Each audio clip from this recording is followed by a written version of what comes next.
So hello everyone, আজকে আমরা এখানে কিডনির সারফেস অ্যানাটমি করব।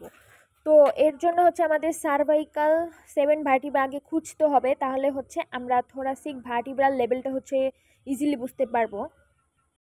তো আমি এখানে যেটা পয়েন্ট দিয়েছি এটা হচ্ছে আমাদের সার্ভাইকাল 7 ভার্টিব্রা। এখন এর নিচ থেকে হবে আমাদের থোরাসিক ভার্টিব্রাল লেভেল কাউন্ট করা।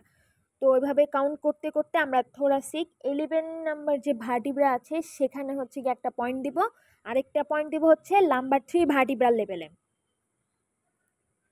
তো এখানে যে পয়েন্টটা দিচ্ছি এটা হচ্ছে থোরাসিক 11 ভার্টিব্রাল লেভেল, এবং এরপরে হচ্ছে নিচে আরেকটা পয়েন্ট দেবো, সেটা হচ্ছে নাম্বার 3 ভার্টিব্রাল লেভেল।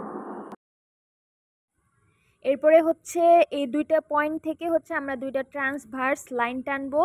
আর এই প্রথম ট্রান্সভার্স লাইন যেটা সেটা হচ্ছে আমরা পয়েন্ট দিব, একটা হচ্ছে 2.5 সেন্টিমিটার, আরেকটা হচ্ছে 9.5 সেন্টিমিটার দূরত্বে। তারপরে নিচে থেকেও হচ্ছে কি সেম দুই জায়গায় পয়েন্ট দিব।